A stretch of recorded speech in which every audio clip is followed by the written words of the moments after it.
La soldadura por difusión es la técnica que mejor resuelve en las uniones metal-cerámica.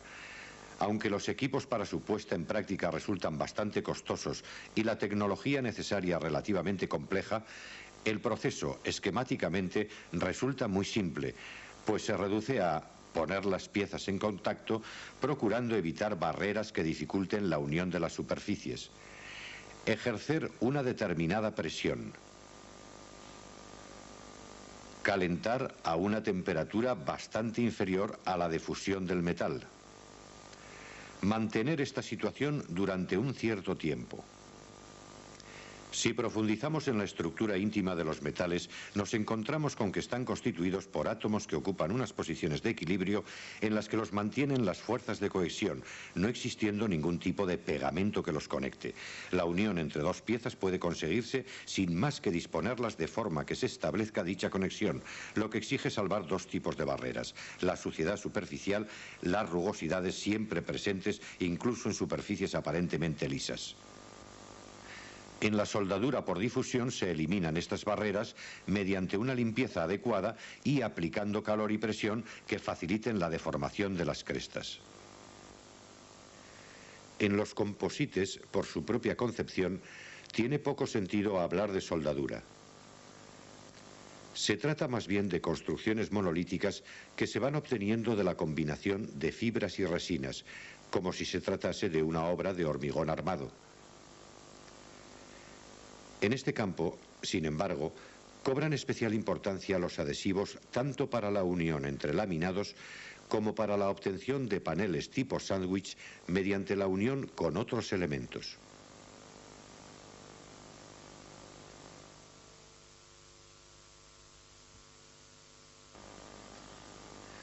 La unión mediante adhesivos, por su aparente facilidad de aplicación, puede dar lugar a importantes fracasos si no se aplica correctamente.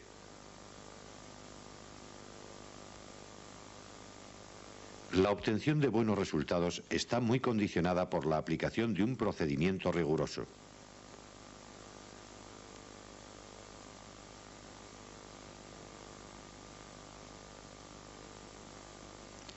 La selección del adhesivo debe tener en cuenta la naturaleza y tamaño de las piezas, la temperatura y condiciones de servicio, la forma de aplicación y curado, etc.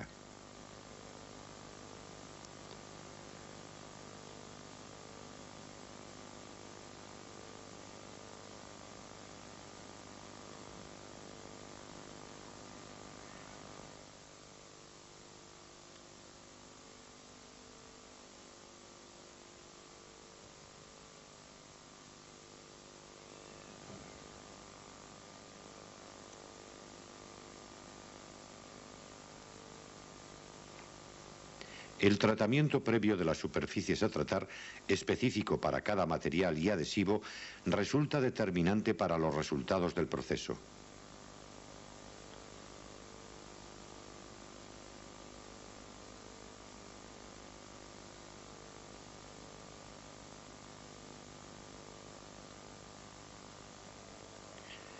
Una vez aplicado el adhesivo, deben respetarse rigurosamente las condiciones de curado aplicables al mismo: presión, tiempo y temperatura.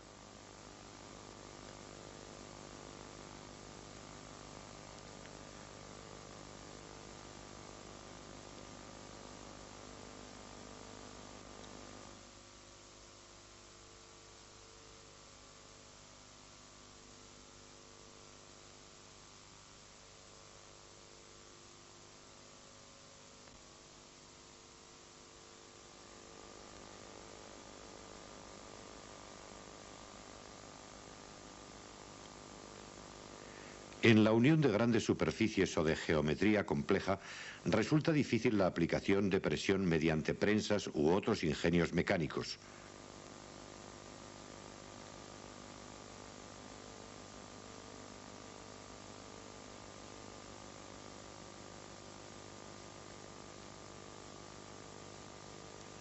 En estos casos se recurre a la presión atmosférica, encerrando los elementos a unir en una envolvente flexible y hermética, en la que se hace el vacío.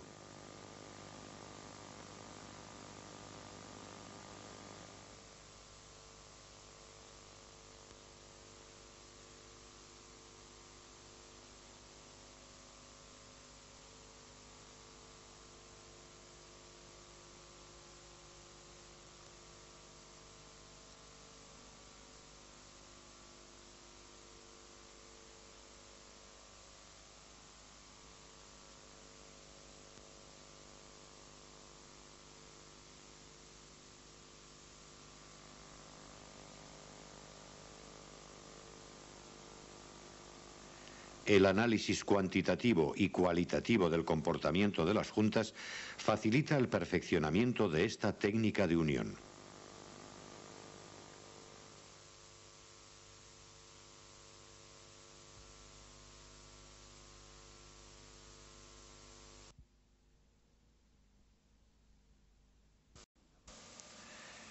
Los ensayos mecánicos están destinados a la determinación de las propiedades de los materiales y/o sus cualidades mecánicas en servicio, cuando son sometidos a tensiones tecnológicas de fabricación o servicio.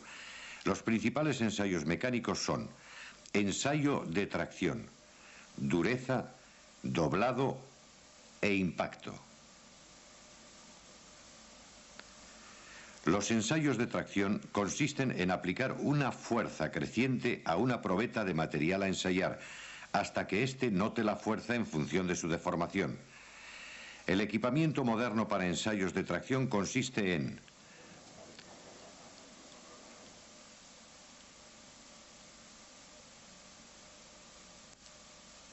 estructura general de la máquina, pistones de reacción de las mordazas, mordazas de agarre, célula de carga para medición de las fuerzas de ensayo, extensómetro para medición de las deformaciones de las probetas, consola o panel de mandos, ocasionalmente ordenador de control de los ensayos y toma de datos. En la consola de mandos se indican los valores de carga y alargamiento, a partir de los cuales se pueden trazar gráficos, carga, alargamiento o tensión de formación.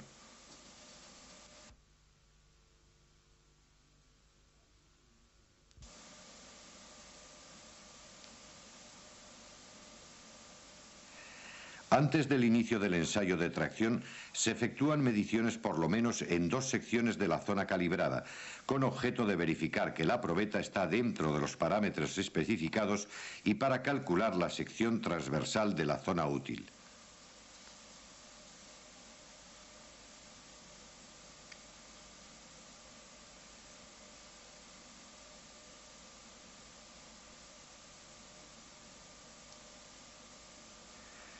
Cálculo del área de la zona útil en una probeta de sección transversal rectangular.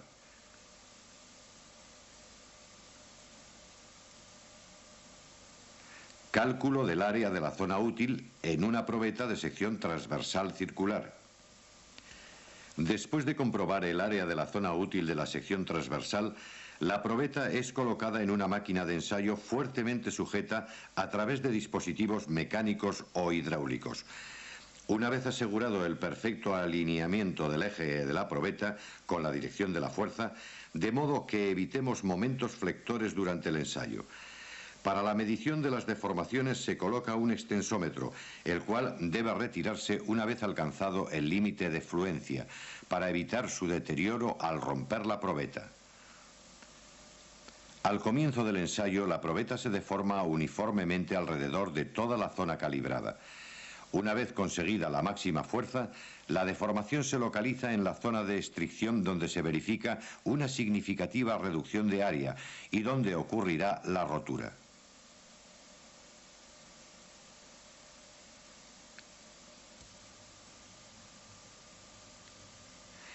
En una curva de tracción puede distinguirse una zona elástica entre A y B, seguida de una zona de deformaciones plásticas.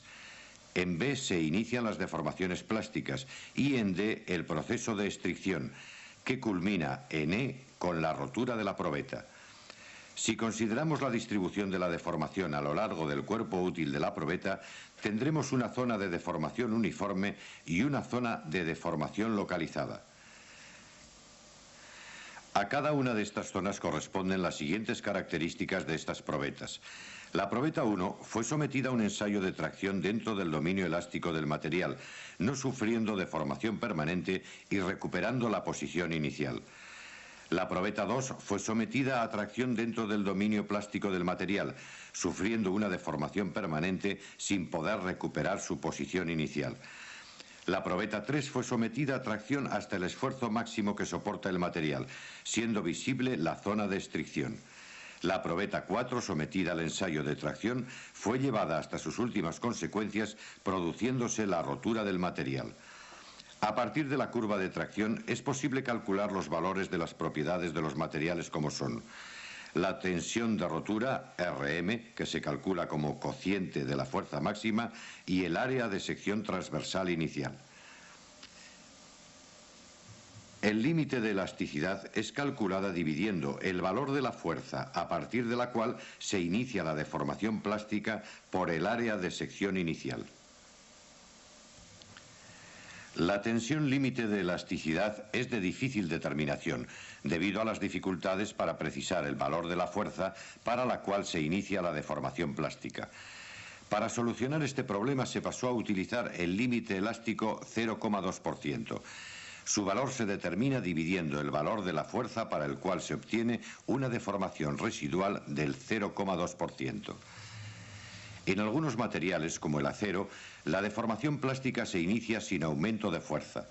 En este caso, la propiedad equivalente a la tensión límite de elasticidad es la tensión de cedencia, la cual se calcula a partir de los valores de fuerza máxima y mínima medidas.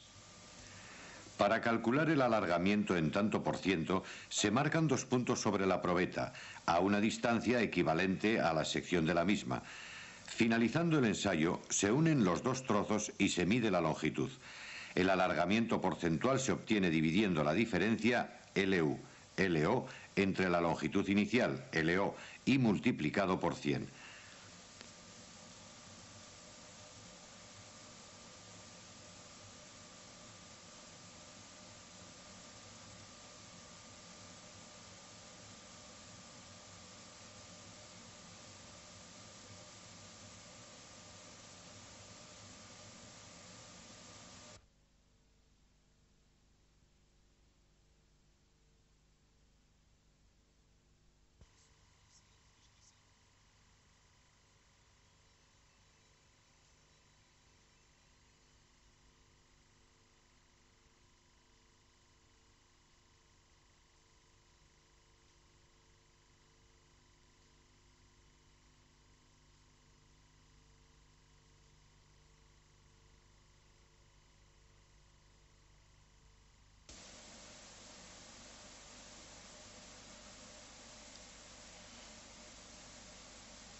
Los materiales metálicos pueden presentar comportamientos y, consecuentemente, gráficos sustancialmente diferentes. Los materiales como los aceros dúctiles presentan una deformación plástica acentuada. Sin embargo, aceros resistentes cuya rotura es frágil normalmente no presentan cedencia y el alargamiento por el esfuerzo es muy inferior. Las condiciones de ensayo pueden influir en los resultados obtenidos. Así pues, una velocidad de ensayo elevada conduce a valores de tensión de cedencia más elevados.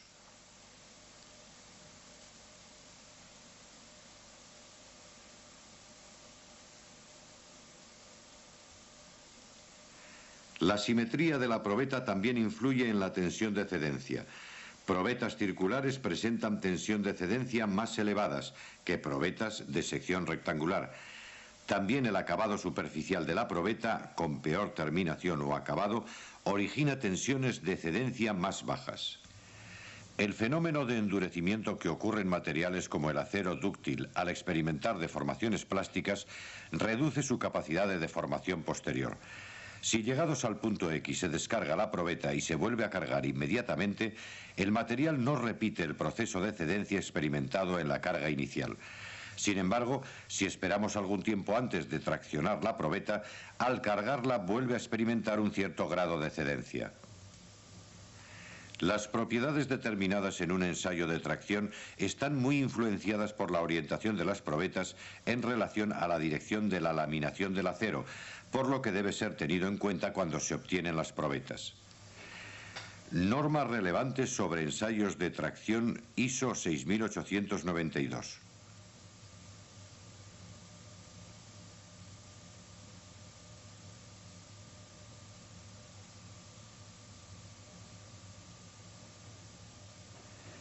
El ensayo de dureza por penetración consiste en efectuar con un cuerpo en forma apropiada una impresión sobre la superficie de la pieza a ensayar.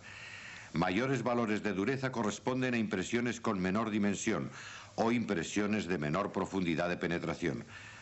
Las dimensiones de impresión son medidas a través de un micrómetro óptico o un comparador para la medición de la profundidad de penetración.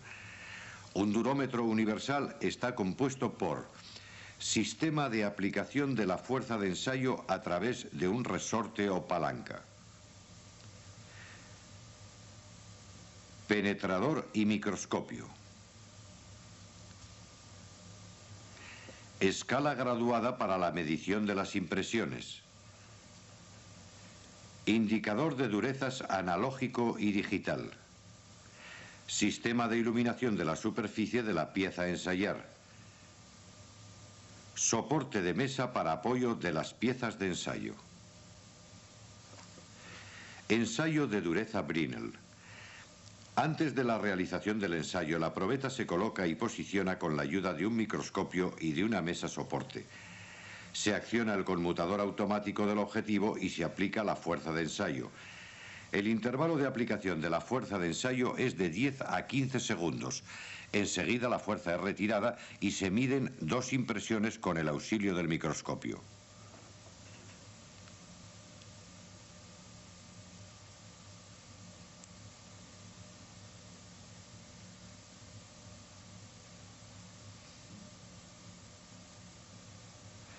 Los penetradores utilizados en el ensayo de dureza Brinell poseen forma esférica con diámetros que varían de 10 a 2,5 milímetros. En un ensayo Brinell, el penetrador de forma esférica se comprime contra la superficie de la pieza, provocando una impresión en forma de casquete esférico. El número de dureza Brinell se calcula dividiendo la fuerza del ensayo por el área del casquete esférico. En el ensayo de dureza Vickers se utilizan normalmente fuerzas inferiores a las del ensayo de dureza Brinell, siendo la de 5 kilogramos una de las más utilizadas. Se coloca el penetrador con forma de pirámide de base cuadrangular en el portapenetrador y un objetivo de mayor ampliación que el utilizado en un ensayo de dureza Brinell, porque las impresiones son de menor dimensión.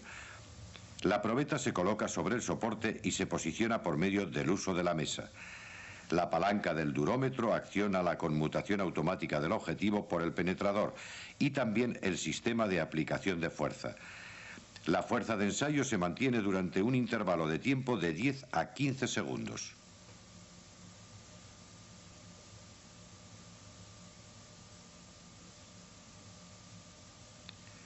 A partir de las dimensiones de las diagonales de la impresión, se calcula el número de dureza Vickers, el cual es obtenido dividiendo la fuerza de ensayo por la superficie de la impresión.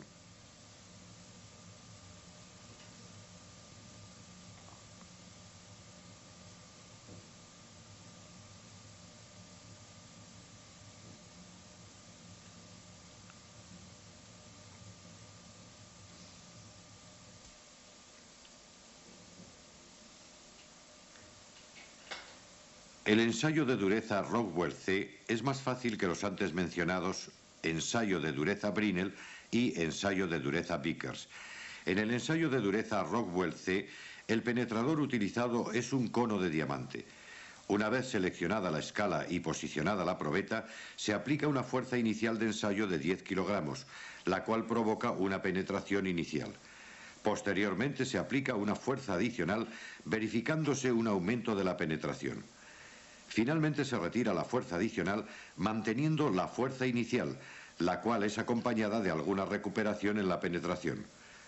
Esquemáticamente, en el ensayo Rockwell tendremos fuerza inicial, penetración inicial, fuerza adicional, penetración adicional, retirada de fuerza adicional. Medición de huella final y el número de dureza Rockwell se obtiene a partir de una fórmula.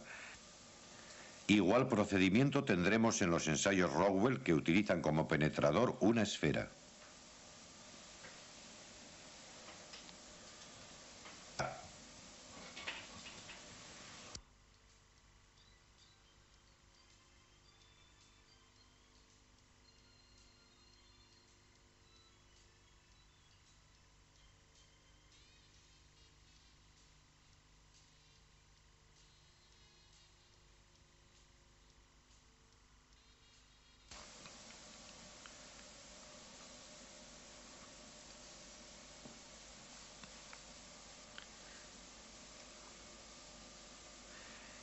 Los ensayos de doblado consisten en aplicar una deformación plástica por flexión de la probeta con el objetivo de apreciar su capacidad de deformación y detectar los posibles defectos de los materiales. Antes del inicio del ensayo se efectúa una comprobación de los materiales y se selecciona el trozo a utilizar en el ensayo. La probeta se coloca en la máquina, dando comienzo al ensayo, consistente en provocar una deformación plástica por flexión hasta un determinado ángulo, normalmente de 180 grados. La tensión máxima que van a soportar las fibras externas en tracción es tanto mayor cuanto menor sea el diámetro del rodillo de doblado y cuanto mayor sea el espesor de la probeta. Terminado el ensayo, la superficie convexa de la probeta se controla visualmente o con líquidos penetrantes para la detección de defectos. Orientación de las probetas de doblado. Por ejemplo, en chapas se pueden ensayar probetas longitudinales o transversales a la dirección de laminación.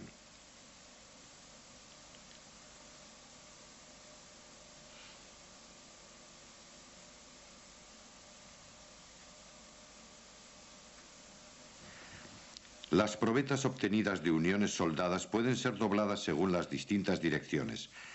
Doblado transversal de cara, cuando el esfuerzo aplicado a la probeta es transversal a la soldadura y su cara está sometida a tracción. Doblado transversal de raíz, cuando el esfuerzo aplicado a la probeta es transversal a la soldadura y su raíz está sometida a tracción. Doblado transversal lateral, cuando el esfuerzo aplicado a la probeta es transversal a la soldadura, estando sometida a tracción toda su sección, tanto la raíz como la cara. Doblados longitudinales. Estos ensayos son utilizados cuando existe una gran diferencia de características mecánico-metálicas entre dos materiales.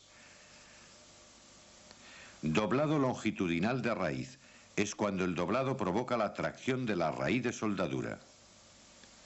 Doblado longitudinal de cara. Es cuando el doblado provoca la tracción en la cara de soldadura. El resultado del ensayo consiste en observar la superficie de las probetas y controlar o registrar el tipo, dimensión y orientación de los defectos.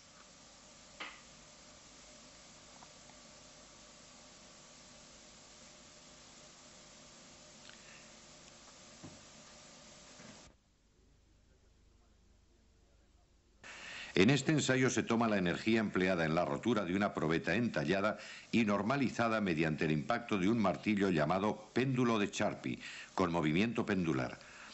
La energía absorbida es tanto mayor cuanto mayor sea la tenacidad del material.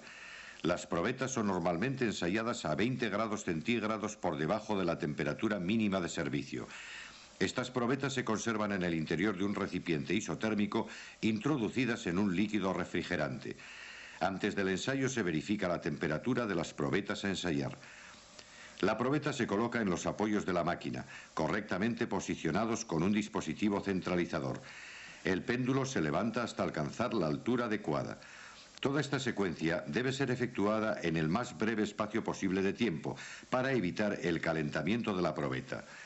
Una parte de la energía potencial del martillo es absorbida en la rotura de la probeta. El valor de la energía absorbida se expresa en el indicador del equipamiento.